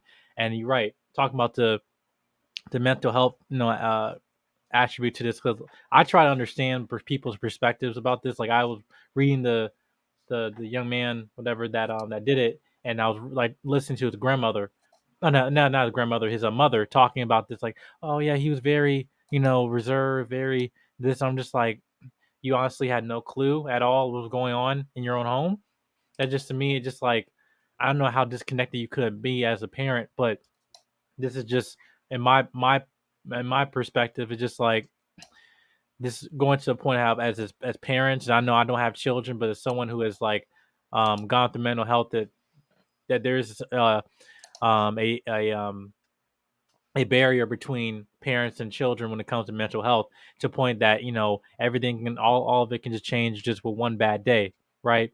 And I for me, I don't know in terms of the solution what you were talking about when Primals was giving his point of view of like, okay, if there's been one path of direction in terms of how to secure the facility. Because when I watched not the deposition, the police officers, when they were talking about how they didn't go in there when the incident happened, and I'm like, well, this isn't the first time I heard this happen, when they refused to go into the building, when really they only had one man against Arsenal, right? And that just, like, to me, when my father keeps seeing that, he gets so frustrated. So yeah, I think in terms of with the solution that he provided, I agree with. But again, I think that for us to keep going back and forth with this topic of like, okay, we have the solution, then we're going to act on it, but then if there's no money involved, then we're just going to do nothing. I mean, to me, enough is enough for that. Fair enough. Robbie, I want to know one thing. I got a question. Sure, go ahead. I know I heard that, I know 100% positive, but I heard that this guy actually wrote on Facebook before he deleted his gram and then went to the school. Is that true? I don't know. He could have. It was a personal message. He had personally messaged people on 2 different internet platforms. He never posted anything. He actually had a very minimal, almost non-existent to the modern age internet presence. But he had. So how Facebook didn't pick this up? He had personally messaged a girl in California regarding his plans. Yeah. So and this is the thing right here. First, don't Facebook suspend people for saying way less than that? Yeah. He was not that specific, and like I said, it was a personal message. And then I think it was on a different platform that he said that he was going to shoot his grandma, and then that he said he was going to keep going on. But and this right here makes my point that if he planned all of this, it was nothing wrong with this bastard, yo. No, that's the thing. People that is crazy, they don't plan stuff like this. Let me let your thoughts out. Robbie got to go, so I want to make sure she get her final thoughts. I don't want to rush somebody off. All right, Robbie. Final thoughts, madam. This is a topic that's gonna always have people emotional, but I find it very intriguing how everybody swears to God that they are the experts at knowing what's wrong with someone. So I'm gonna give y'all this little anecdotal experience before I have to go. Yes, Jedi Mike, I do. Thank you. When I was in college, way back in the day. I was going to school for criminal justice and what have you. Every day, we would all chill with this one guy. Now, the guy was regular. He was a cool dude. He was very funny. He was very nice. And then one day, he made worldwide, global headline news because he was a serial deleter. He had been deleting people for years and putting their bodies in the walls of his house. Mm. So for people that sit there and act like mental health issues is not a thing and it's so easily to detect and diagnose, no, people are walking around you every day that are absolutely perfectly normal in appearance. You never know when you're sitting right next to someone that is committing heinous crimes every day. I mean, I think people often forget when these stories actually break the news, when we're thinking in the veins of Son of Sam, John Wayne Gacy, so on and so forth. What do they say? They say he was such a nice guy. I would never believe that this could happen. CJ OJ, it was Kendall Francois. He's from Poughkeepsie, New York. He deleted 8 prostitutes Mm. and put them in the walls of his home. So, when I hear stories like this, I have a different perspective because in my lifetime, I know people that have committed way more heinous crimes than this, and they present it as regular people. What actually needs to happen and what the solution is we as a people, a human collective in society, need to stop being so judgmental, need to stop thinking that we know everything, and need to start evaluating individuals as human beings and seeing what their needs are and making sure that their needs are met. Until we can start doing that, like less of us and more of him, you know what I'm saying? Until we can start operating in that modality, these things are going to continue happening. It's the end of days. But that being said, I definitely enjoyed this conversation. And, y'all be blessed. I appreciate it because Manuel said something that pretty much I chimed in earlier just to talk about just depression alone. We're not talking about crazy or whatever, but he says, yep, deranged people know they crazy and they put the facade on. And I was speaking more so on depression of like, hey, me and my girlfriend for 2 years broke up. I was in my funk for 3 months, but nobody didn't know. And Mandra gave a perfect analogy of him when you're in your home by yourself. It's just you, yourself, and God, right? But if somebody call you real quick, let's say Steve might call me, hey, what's going on, Joseph? I'm good. Okay, I just called to check up on you. Click. What was that? 15, 10 seconds? She can't determine or figure out what's going on. She in my back of my mind or society standpoint, you didn't even try hard enough. So how you know what's going on with him? Oh, I checked up on him. Next day in the news, I'm lighting up the whole place. I just spoke to Angelus. What happened? Well, Angelus wrote a note about him and his girlfriend 2 years ago, and he just Snap. Everybody. Right. And imagine eating a meal with someone, playing spades with someone, like giving them a hug. And then the next day you wake up and you find out they're a whole serial deleter. It's real out here. Be kind to people, man. But I'm gonna be watching in the clouds. I love you, and I'll talk to y'all later. All right, thank you. Peace out. All right, girl. Yeah, I will give him more than a hug. I wish I could put my hands on him. I will give that bastard more than a hug. You don't understand, bro, how pissed that thing gave me, bro. I get it. And I will torture this guy, bro, like straight up. I wish he would have never died. I swear. I get it. And this is why, it's like I said, it was a guy, and I'm not trying to move the goalpost, but just give a correlation just of the conversation need to be had type deal. Shout out to the Great Pill Podcast. Hit that subscribe button, likes, and all that good stuff. It was a guy in another YouTube space that actually ventured out in a more racist part of Arkansas. And yeah, that was a good one. Albert Preacher had covered that too. And they gave a good perspective on it. He decided to go out in there, venture out, and actually talk and find one of the high grand masters of the KKK. And he took all these ventures and angles to actually reach out to him. And why on his venture doing that, He was talking to somebody in the local area. He was talking to somebody in the grocery store that kind of knew him, and he said stuff like, "Hey, I'm a KKK member, but I'm a snitch too." So he was telling some other information. He met the two young teenagers that got permission from the parents to drive the black man up there to have this conversation. He found another guy, I guess, connected to him, and they had this conversation. Now clearly the stuff the guy was saying was just like shocking, eye opener, eyes wide open. It's like, I would never be around this person. But the fact they actually had a good, polite discord, it needed to be had. So this is why I say this. It may be not the conversation you want to hear. Like, again, can I get mad at Poppy Blanco? I'm not saying there's a reason to. I cannot have even no discuss about what his thoughts process, because that's how he felt. Same way anybody else around the board, even with CGOJ saying, get rid of guns. But as intelligent as CGOJ knows, that is not going to happen in the United States. To be fair, I know at least two that I know, and one of them I announced earlier was the Philippines. They're very strict on violence. They are super strict on drugs. But I know if somebody from the West come over there, I better not never have a weapon around me. It just better be these two. And even those is considered a deadly weapon in that country.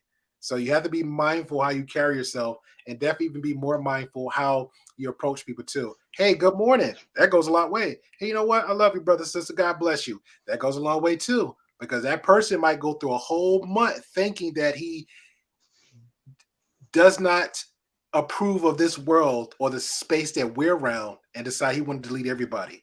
So now he might come across some other person and say, hey, he just said, God bless me. You know what? Maybe I can get through another day. So think about it. All right. We're going to do, I guess, if anybody have anything else to say, then we could do final thoughts. And if I could find something in the comment section, we can address that real quick. Did you react to the father? They say like they have like an interview for his father.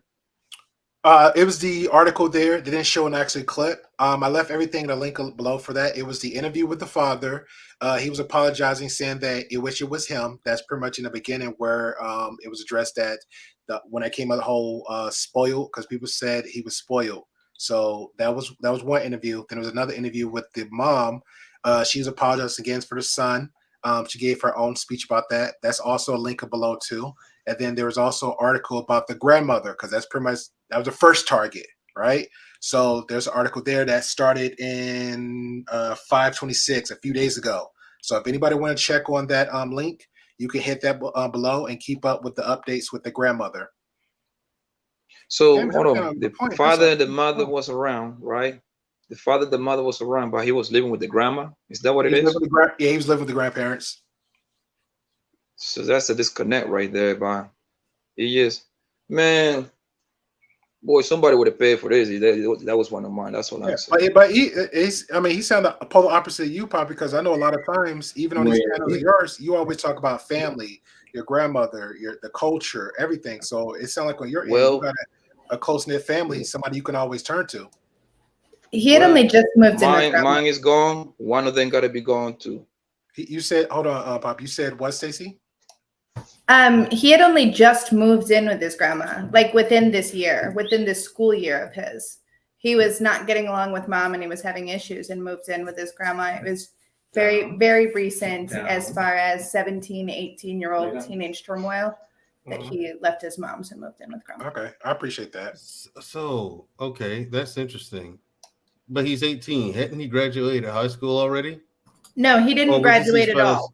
Was this his final year, or drop did he drop out of school? He wasn't to drop out. He wasn't going to graduate. He had failed school for long enough. He was not going to graduate that he dropped out. This was his senior year of high school. He was 18 years old, living with his grandma. Within this school year, he had moved states and moved in with his grandma, I do believe. And I think he had just turned 18. And he had just turned 18. So it was just a tumultuous year, but he was from Minnesota, actually. Don't you find it funny that the one from Buffalo was 18 and this guy was 18 too? Yeah, I don't know what it is about these teenagers or with this generation. Because that's when they can get their guns. Oh, they're just so depressed, and so many of them want to delete themselves. I don't understand what is going on. when they got the easiest life. And I don't know, like, when I was a teenager, I don't know that all of these issues was going on. Yeah. Like, you know, when we had bullying and all of that, but like nobody that I knew of, like in my school or like in the city, were like doing all of this. None of this wasn't an issue. Yeah. And so I don't understand, like, between then and like now, how this is. Like, for instance, here in New York City. Yes, there I go bringing up New York City again. Okay. No, you're fine. You're not a repeat offender. You're fine. You're not a repeat offender. There's this place. It's called the Vessel. It's in what you call Hudson Yards, and they ended up it used to be, it's basically this little round like cylinder thing where you can just walk in the staircase all the way up to the top, and you can overlook, like, you know, the West Side, what's called which you can see Jersey and like Times Square and stuff. And when they first opened it, like you could go up there like individually, like if you weren't with a group. And then they stopped that because so many people were jumping it. They get to the top and they jump. And then they stopped that, and then they made a rule where you could only go up in groups of 4 or more at a time. And then they had to stop that because a teenage boy was with his family and jumped. It's like, I don't understand, like, where this whole notion of I don't want to live no more, and you just started. Yeah. Like, I don't understand where that comes from. I Jedi, I see, bro. I'm making sure. They soft. I see Jedi waiting to get his. It's not Black Men Unfiltered, man. We make sure everybody get their word in. Hey, yo. No, it's not. No, it's not like that. It's just that I wanted to answer a question because, like, I'm the youngest person on this panel. Because I'm about 5 or 6 years, like, apart from 18. I never showed you my ID, sir. You don't know you're the youngest person here. Okay. It's not just the Gray Pill podcast. It's also the Gray Beard podcast. That's what we're doing. Yeah, but to the point you're asking, like, why are we having more mental health issues now in your early young age?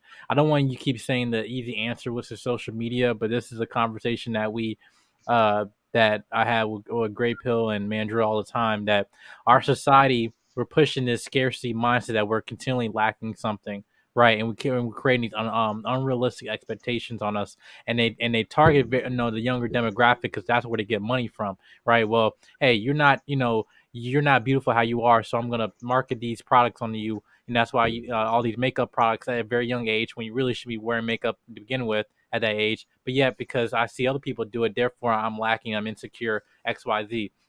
Also, you have the point of now we become so disassociated with with having interpersonal skills that we become more introverted with the increase of being accessible with technology. So much as technology can be a way for actually bring us closer, it also, on the con, it actually give us the opportunity to be more resort back into our shell, because the fact that I can just stay in a room, I don't need to go outside, I don't need to go out and interact with other people, I can just stay here and be secluded from the outside world. And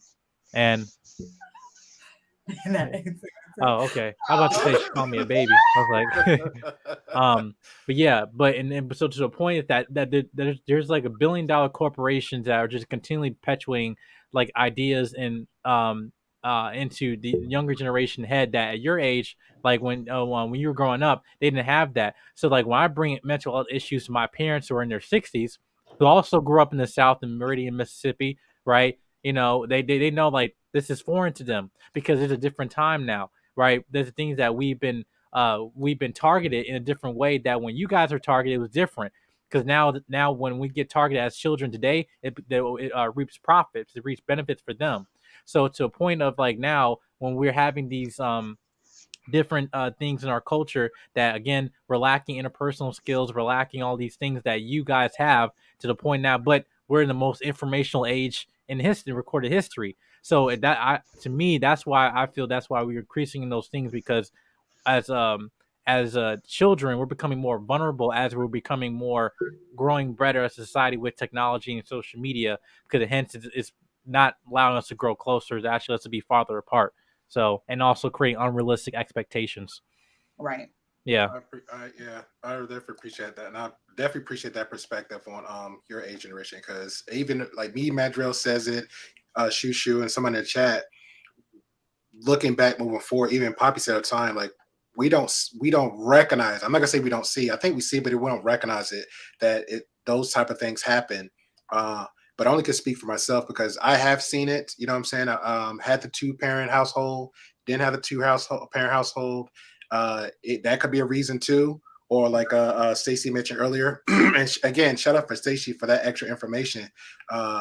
Recently he moved into somebody's house, so because of that, it was more like that could have been an issue of the parents trying to figure out how to deal with them. And I mean that deal, and that's a harsh word too, because even relationships, like, oh, I'm dealing with you, you dealing with me, that's a whole nother level. So it's not right what he did. I doesn't excuse it, because somebody made a comment in the chat. He has no excuse for anything he did, but I feel like the responsibility laid on the parents. You laid down, had the child. That's your responsibility to take full responsibility to look into the child's mental health, his well-being, his development. I don't care how old he is. You know what I'm saying? Because me personally, anytime I hear a kid around those ages, even in their baby younger 20s, the first thing I think of is, what about the parents? Anybody talk to the parents? Anybody ask the parents? Like, how's their upbringing? What they look like? Because all I kept seeing was a tattooed up cousin, which I seen. I don't know why they even bring the cousin up. I don't know what narrative they trying to spin in that area, but it's ridiculous. Mhm. And definitely, and I get it. Even just his culture, his background, and Poppy's, got a valid point out too. You know, to some degree, a lot of people is acting very soft. Like, hey, we know for a fact if we uproot ourselves right now, go to a third world country, we appreciate the Jesus at what we have right now. Even if it's a small studio, that bathroom, cold, hot shower, all the little amenities, and we go to a third world country tomorrow, we're like, man, I miss my little 4 little walls, that little picture, and my little box TV. I had cable, I had this, because a lot of people don't have it. It's just as good as we got. So I have to agree with Poppy that one too. It takes time, but we got to raise our kids better, or choose not to have them. You're not ready for it. Don't do it. Don't do it. So we'll give closing thoughts, because I'm not going to beat this up with ahead. Again, for the chat, I appreciate Manuel. I appreciate the newcomers come in. Definitely hit that subscribe button. Definitely hit them likes. We will have great conversation with you, like always. I think it's pretty much gonna. I think the way the way the vibe's going, we're gonna have do like a good conversation topics on Saturday where everybody can get in and have their talking points on it. You know what I'm saying? Because we have veterans here, we have medical physician here, we have people that's in IT, actual IT, not for 20 years. We have people that actually traveled the world many times over, so we have great perspective that nobody's just gonna be talking, excuse my language, sideways out there. You know what I'm saying? Just be talking. So for next Tuesday, gentlemen and ladies, it's gonna be the girls panels. Is that a sign for something, Jedi? I'm not understanding you right now. Listen, Great Pill, Mandrell, I'm telling you, you're trying my patience. Okay, don't. Okay. All right. Hey, before you go out, can I do shameless plug? Because it's a somewhat related topic. Of course, always. So tomorrow night, 8 p.m. Central Time. Hey, Luna. She said she wanted a shameless plug too. Yeah, she ready to have the chat too. Tomorrow night, it's a serious one. It's about emotional self-control and anger management, which I think really ties into this kind of conversation as well. Helping talk about healthy coping mechanisms and what we can do to help some of those things, right? So tomorrow night at my place, come check it out. And again, that's Primal Studies. That will be Sunday between 8 and 9 o'clock. You hit the subscribe button. Definitely hit that bell notification. You get updated on everything. And he has great talking points, great conversation on every subject matter. Last time, I remember, we actually discussed about mental health issues. And that was a couple weeks ago. And that was a good conversation. So check him out Sunday. Just had that talk. Last thoughts for I will Block. say I just want to give my props to Primal. I said I've been watching your content, but your content has been helping me personally. I'll just say that. Yes, sir. Well, since you're talking now, do you want to give final thoughts, sir? Since you're the baby of the group right now. Apparently, yeah. So, no, I will say this just in terms of people on trying to as much as we have these conversations, knowing that try to come respectful, but also like as much as we can understand like the person why they did what they did.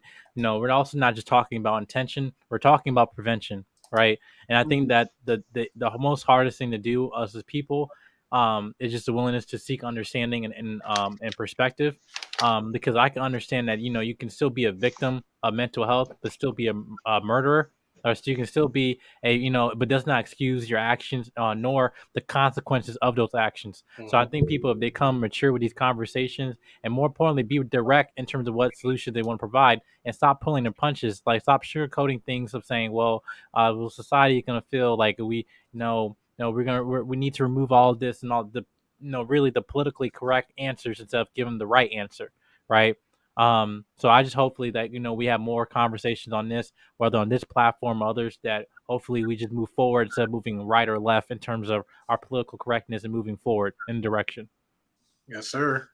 Papi Blanco, final thoughts, sir? Yeah, man. Yes. Love your kids, man. Talk to your kids. Teach your kid drills, just like I do. I be teaching my kids, my oldest, anti-kidnapping drill. It's gonna sound crazy, but you have to do it. You have to do it, man. There's a lot of crazy people out here, and just teach them to the point that it makes sense to them.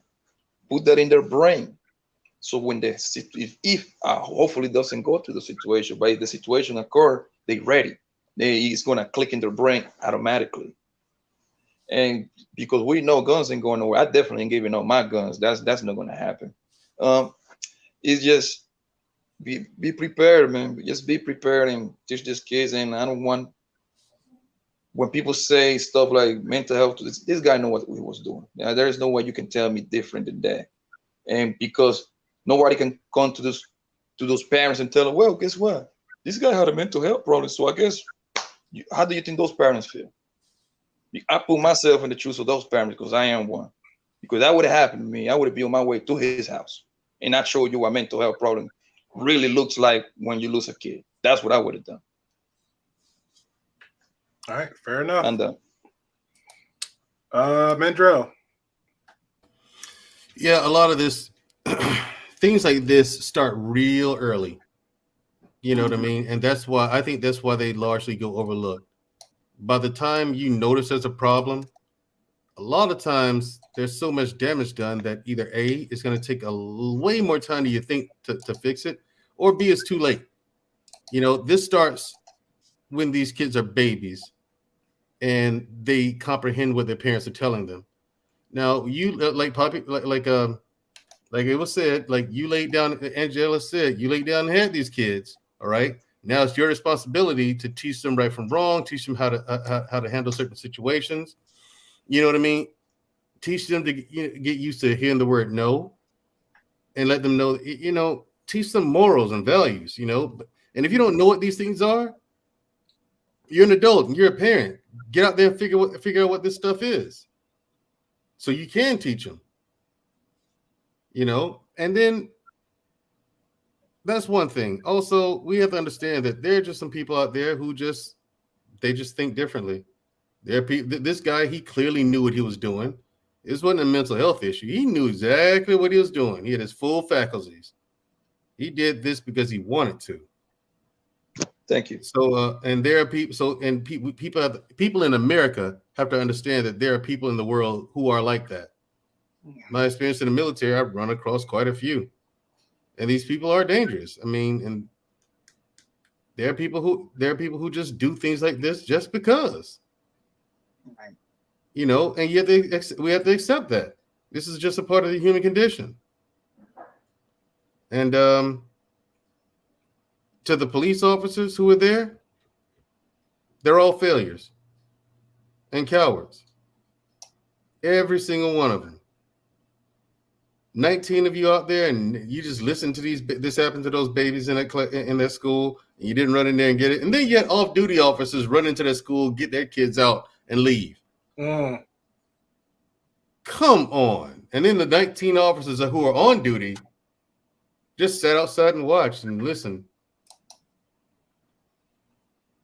I mean, amazing. This is all a part of the human condition, people. Where's the mental health? I mean, so what are you saying? Were those 19 cops who were too chicken shit to go inside and help do their job? Did they have mental health issues? What was it? Fear? Cowardice?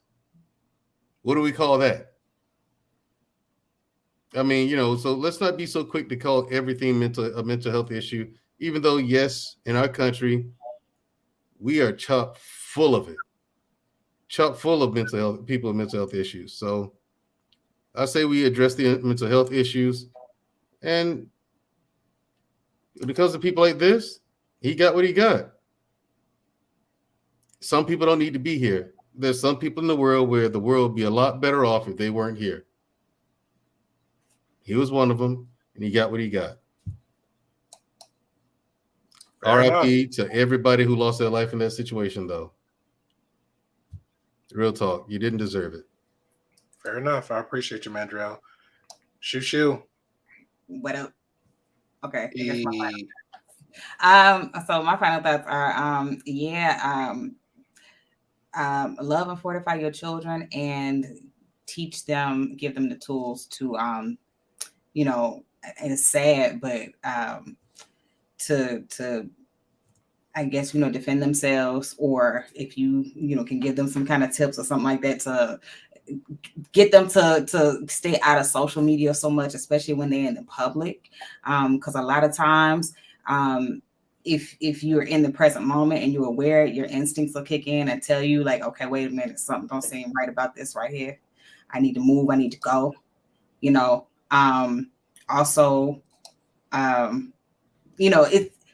I worked at this job one time and they actually gave us active shooter training, and they had key terms. Yeah, they had these key terms. They had HULA, which is heads up, look around, meaning, no matter what you're doing, stop what you're doing and look up. And then if ever there was like an active shooter, like, what I'm saying, hideout, I think they call it a hideout call out or something like that. Mm-hmm. But it was like, find a place to hide. Things like that are essential, not only for like your children, which is sad, but also like, for other individuals. If you have that information, share it to them. But I think the most important thing is be aware and present in the moment. You don't know how many times I see people like this, walking down the street and stuff like that. And like a lot of stuff you can see kind of coming, or, it'll put you on notice, at least if you just present and you paying attention. So just be aware and be present. My thoughts. Fair enough. All right. Beauty and the Brains. Final thoughts. Yes, Miss Stacy. Oh Lord. Hey, lady. Sorry, I was relaxing. So I would say, the only thing here is it's absolutely a mental health issue, but not in the way people think it wants to be. People think. Time out. Boo! Hey, Erica Badu, that was real gay, my nigga. Cut that out. What that is? All right, Stacy. He just shot at me, Stacy. He can watch in a replay. He just shot at me, Stacy. All right. No, I would love to see anybody make up their minds and see if anything works, right? So whether it's a gun issue with a little more control, whether it's a mental health issue with maybe a little more funding and a little more acknowledgement, I just want follow through. I want follow through on something. I want people to stop worrying about like this kid, that's the thing, like everybody's so worried always, like left and right, for example, liberal and Republican. Texas had turned down laws that had like these laws going through to where you can actually flag people, to where you can actually report this suspect ass behavior that's not criminal, but suspect, which this kid displayed suspect behavior left and right, all over the place. Everybody knew it and everybody said it, but there's nothing that says that anybody can do anything about that. Mm-hmm. So like there are just so many options, but everybody's just so political or hateful or defensive or attacking. Look, we're not going to do anything. We're not going to get rid of guns. Hey, but maybe y'all can meet me halfway and we can make crazy people have a harder time getting guns. right? Or maybe it's mental health. Is it mental health? Okay. If you're going to say it's mental health and not guns, then I expect you to increase funding for mental health, grants for mental health, send more kids, more college funding for mental health to get fucking psychiatrists out here to come and see people. It's got to be one or the other. You can't say it's this one and we pin a war against each other and then do nothing all the time. We just do nothing. Right? And can I say something? And then the schools, no, and hold on. And then the final thoughts, bro. Flagged, and the students are flagged, but these schools just don't, whether it's sexual assault, whether it's suicide, whether it's threats, these schools don't want to own that they're having these things within their system. They just bury it and bury it and bury it. And I've watched this in 2 different school districts, 2 different locations, and people just want to protect them. Stop. Just stop, because you're not wanting to identify suicide in your school, and now all your kids are killing themselves. Sorry. No, you're fine. You're not wanting to identify maybe a possible threat who had made threats, because you don't want to be the school who's like, oh, we have somebody threatening everybody. We don't want that. We don't want that stigma. And then now he's coming in, and you know what I mean? Mm-hmm. People need to get over that. It's about the kids. It's not about the schools. It's not about the funding. It's not about the politics. Make a decision and try one way or the other. That's it. Okay, I appreciate it. Poppy, you have something to say? Again, we're doing closing thoughts, sir. All right. I'm going to make a point very, very clear. Okay. The guns is not going nowhere. I'm gonna tell you like this, because to get a gun is the easiest thing to do in America. I don't know if y'all understand this. You don't have to go in the store yourself. So take those ideas out of your head. You can go to Craigslist right now and buy a gun. Do y'all know that, right? Especially certain states are easier than other states. Like, for example, I think they're in Wisconsin. I don't know how the gun law is in your state, but I know the closest state for you to get guns would be Indianapolis. It's easy as hell. All you need is an ID. They check your name, and you're ready to go. If I want a gun, I would never put it on the money. I just got to get somebody else to do it.